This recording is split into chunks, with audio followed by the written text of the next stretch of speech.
कि साहू नाम है, उसकी बैकग्राउंड देखिए, उसके फादर ऑटो चलाते रहे, लड्डू भरे हुए, लड्डू उठा के खा रहे हैं, उसको MPPSC कहते हैं।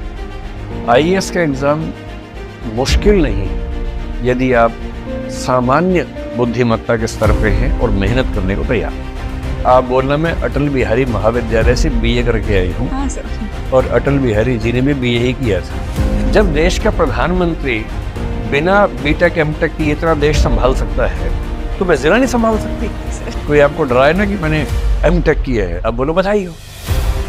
सर एक और सवाल ये है कि सर ग्रेजुएशन को लेके, सर जैसे कि मैंने जितने भी टॉपर्स देखे हैं तो सर उन्होंने MTech मतलब बड़े बड़े कॉलेजेस से किया है। अब छोड़िए ना उन सबको सर सर ठीक है, लेकिन आप देखिए मनोज शर्मा को।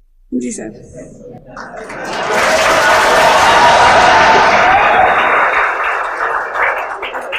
अभी आज सुबह मेरे उससे बात चल रही थी तो विचार हुआ कि वो आज रात को यहीं आ जाए, आज हम गप्पे मारे, पर वो फाइनली हो नहीं पाया। कभी आपको मिलवाएंगे, ऐसे लोगों से मिलवाएंगे। क्या होता है कि देखिए, आप UPSC की बात कर रही सर हैं, MPPSC की बात कर रही है। MPPSC तो कोई एग्जाम ही नहीं है, वो तो बहुत ही आसान होता है। कोई एग्जाम MPPSC, लड्डू भरे हुए, लड्डू उठा के खा रहे हैं, उसको MPPSC कहते हैं।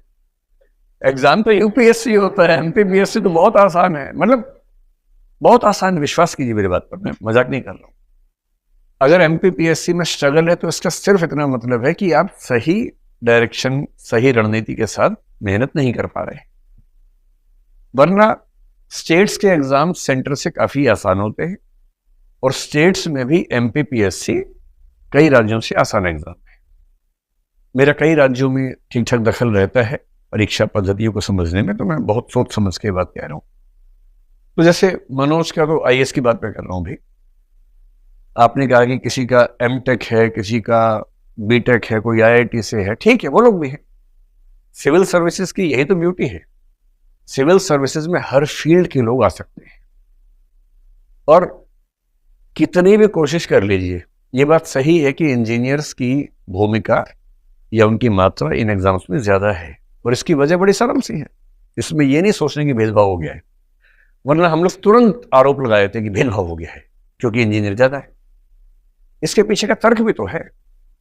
जनरली हमारे स्कूलों में जो 12वीं क्लास में सबसे ज्यादा तेज है पढ़ने वाले बच्चे, जनरली वो इंजीनियरिंग में जाते हैं।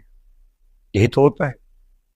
तो 11वीं 12वीं तक जो बच्चे पढ़ने में सबसे अच्छे थे, टॉपर्स थे, उनमें से 10 में से 6-7 इंजीनियर ही बन गए, 1-2 डॉक्टर बन गए। ह्यूमैनिटीज में कम जाते हैं, कॉमर्स में कम जाते हैं। 3 या 4 साल की ग्रेजुएशन में ऐसा तो है नहीं कि जीन्स बदल जाएंगे, DNA वही है, जीन्स वही है। इंजीनियरिंग करके फिर वो IAS एग्जाम देने लगे, मान लीजिए। आर्ट्स के बाद भी लोग IAS एग्जाम दे रहे हैं।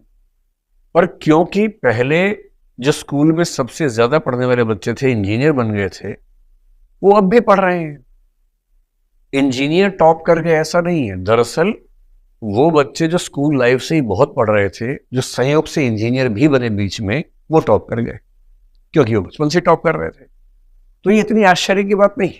लेकिन ह्यूमैनिटीज में, कॉमर्स में जो बच्चे होते हैं वो 2 तरह के हैं। एक वो 5-10% जो पढ़ने में बहुत अच्छे थे स्कूल में, पर बाई चॉइस कॉमर्स लिया या ह्यूमैनिटीज लिया। आप मेरी बात से सहमत होंगे कि ऐसे बच्चों की संख्या 5% से ऊपर नहीं है इस समय। बाकी जो बच्चे ह्यूमैनिटीज लेते हैं, अधिकांश इसलिए कि या तो उनके नंबर कम थे या उनको मैथमेटिक्स में, साइंस में दिक्कत हो रही है, नहीं उतना मजा आ रहा समझने में, दुविधा होती है। तो उन्हें किसी ने बताया कि ज्यादा आसान पड़ता है, आर्ट्स कर लो, BA कर लो, आसानी से हो जाएगा। उनको ग्रेजुएशन करना है तो BA में एडमिशन ले लिया। तो ह्यूमैनिटीज में ज्यादा बच्चे वो आए जो आसानी के लिए आए और कुछ शौक से आए। पर एक ऐसा वर्ग है जिसने BA इसलिए लिया था कि आसान है, क्योंकि वो नहीं संभाल पा रहा साइंस, लेकिन ग्रेजुएशन करते करते उसको पढ़ने लिखने में मजा आने लगा, सीरियस हो गया। जब सीरियस हो गया तो उसको सुख मिलने लगा ज्ञान में, और वो ग्रेजुएशन या पोस्ट ग्रेजुएशन करते करते अपने बौद्धिक स्तर पर उसी लेवल पे आ गया जिस पे कोई इंजीनियर था। अब ये भी एग्जाम दे रहा है, अब तो बराबरी की टक्कर है उसके बाद।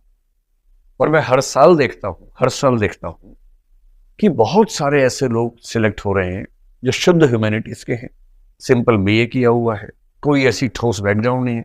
इसी बार जो रिजल्ट आया, 2-4 दिन पहले रिजल्ट आया, उससे मध्य प्रदेश के जो बच्चे निकले हैं, एक बच्ची खरगोन से है 257 रैंक पर, मनीषा धारवे, उसके पूरे मतलब पूरी ट्राइबल बेल्ट में कोई बच्चा आज तक IAS नहीं बना, वो IAS बनी है। एक बच्ची भोपाल से निकली है जो भारती साहू नाम है, उसकी बैकग्राउंड देखिए, उसके फादर ऑटो चलाते रहे हैं। तो ऐसा थोड़ा ना, इस एग्जाम की यही तो ब्यूटी है कि इसमें IIT के टॉपर्स भी आएंगे और इसमें 12वीं फेल होकर ग्रेजुएशन करके जो बने हैं वो ही आएंगे, हर तरह के लोग आएंगे।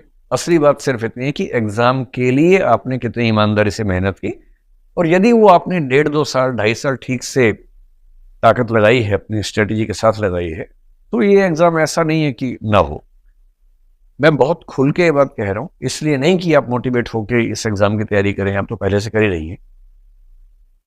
IAS का एग्जाम मुश्किल नहीं है यदि आप सामान्य बुद्धिमत्ता के स्तर पे हैं और मेहनत करने को तैयार हैं।